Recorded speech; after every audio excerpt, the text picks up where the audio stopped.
pertama-tama pada saat Fajar share idenya bahwa dia punya ide untuk memfilmkan legenda Indonesia, salah satu legenda Indonesia yang sangat kita kenal semua, yaitu tadi Winston udah bilang mitos Baulawean, dan satu lagi ini adalah legenda bawang merah bawang putih, tapi tentunya dengan khas Fajar ya. Fajar selalu suka bermain-main dengan sebuah penceritaan gitu.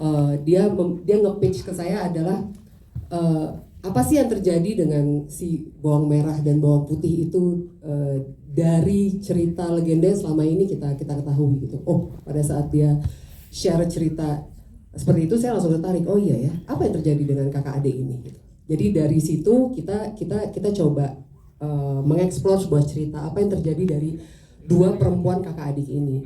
Dan di situ pada saat kita membuat cerita dari sudut pandang perempuan, seringkali akhirnya kita menemukan bahwa memang perempuan itu adalah manusia, tentunya ladangnya kesalahan. Lantas bagaimana perempuan yang seringkali di dalam masyarakat seringkali dicap sebagai sumber masalah, sebagai pembawa sial dan lain sebagainya. Bagaimana ya seseorang perempuan yang menjalani hidup tapi selalu dibebani dengan label-label seperti itu. Nah, eksplorasi cerita karakter seperti ini yang... Selamat sore semuanya, selamat sore teman-teman. Semoga suka dengan filmnya yang ditonton tadi. Jadi kalau yang kita tawarkan dari Aiden Pictures, dari film Perempuan Pembawa Sial, kita selalu fokus pada 3 hal. Pertama adalah watching experience, pengalaman menonton dari teman-teman semuanya. Yang kedua adalah dari alur cerita. Kita ingin semua yang menonton film-film kita engage dari awal, menit pertama sampai menit terakhir, tetap engage dengan film tersebut. Dan yang ketiga selalu ada unsur-unsur Indonesianya, khususnya mitos-mitos atau hal-hal budaya-budaya yang belum banyak orang ketahui. Seperti dalam film Perempuan Pembawa Sial ini adalah salah satunya mitos Baulawean, dan juga ada beberapa cerita-cerita lain yang kita taruh di dalam film ini. Jadi itu yang selalu kita ingin tawarkan. Kita sangat berharap film Perempuan Pembawa Sial ini dapat diterima dengan baik. 18 September 2025 itu adalah hari pertama film ini ditayangkan. Jadi kita berharap teman-teman mau membantu share ke teman-teman semua, ke pembacanya masing-masing, ke audiensnya masing-masing, agar semakin banyak orang dapat menikmatin film Perempuan Pembawa Sial. Terima kasih teman-teman semua. Terima kasih Pak Winston. Mas Andi sebagai produser kita pengen tahu, karena yang di bawah ini adalah sudut pandang perempuan yang kita lihat di mana di stigma masyarakat saat mendapatkan sudut pandang itu kan kayaknya beban banget gitu, berat banget hidupnya. Nah ini pada saat prosesnya dalam produksi gimana sih risetnya untuk mengetahui apa yang relate dengan apa yang terjadi dengan sudut pandang perempuan ini, Mas Andi? Silakan. Terima kasih, selamat sore teman-teman.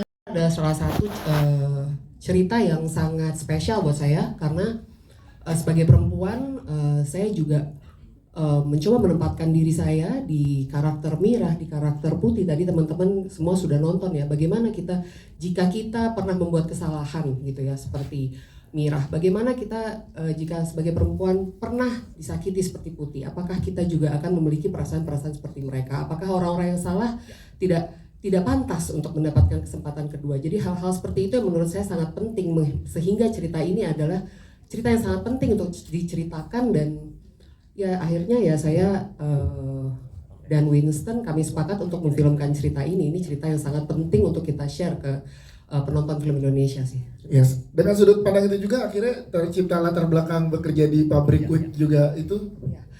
Thank you, pertanyaan yang bagus banget. Jadi kenapa Fajar juga memilih setting pabrik wig gitu ya? Karena kita tahu rambut adalah mahkota perempuan gitu.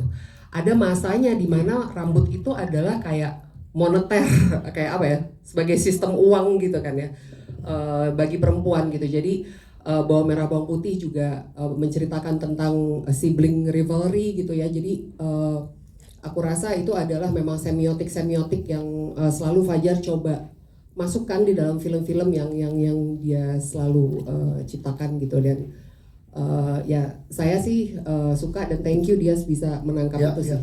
Thank you. Terima kasih, tepuk tangan untuk Mas Santi Dewi. Kita ke Mas Fajar, terus Mas Fajar sebagai sutradara, tepuk tangan dong buat sutradara kita. Kali ini treatment yang berbeda lagi yang saya rasakan sebagai penonton, Mas Nugros. Di ujung-ujung mungkin teman-teman merasakan juga ada romantis haru yang saya rasakan setelah menonton film ini. Gimana Mas treatment untuk di perempuan membawa sial ini dari Mas Nugros? Halo, selamat sore. Assalamualaikum warahmatullahi wabarakatuh.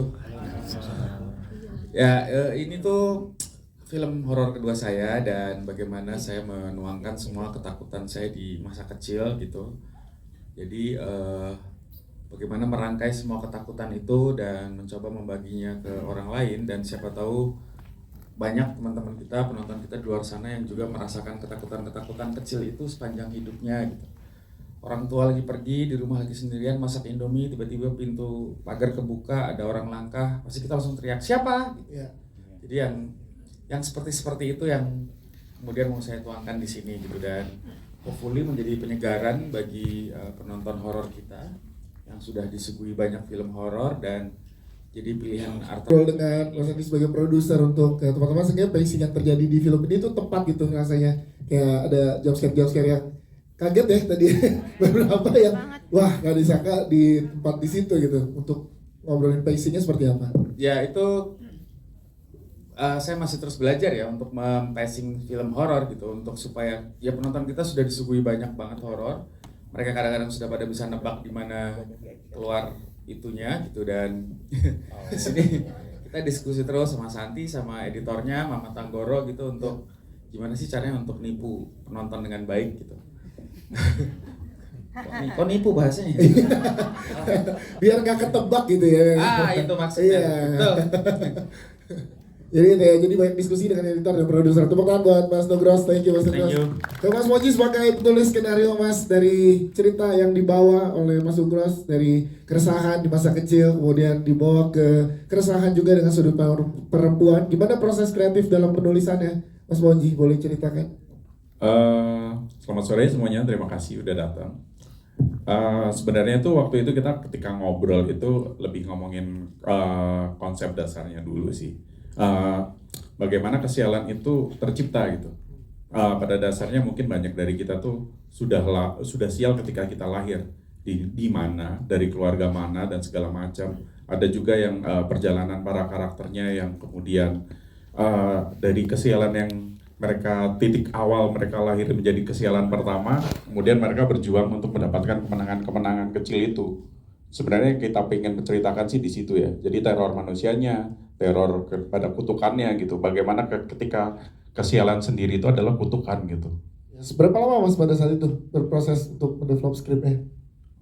Tumpang tindih itu ya, berapa bulan ya? Itu agak lumayan lama sih, karena kita untuk konsep seperti ini tuh jadi kayak dalam satu konsep utama kita bisa melihat dari beberapa sudut pandang. Jadi mana yang paling menarik untuk menceritakan budaya ini, kesialan ini, kutukan ini, lebih ke situ sih. Siap Mas Moji, terima kasih untuk tulis skenario kita.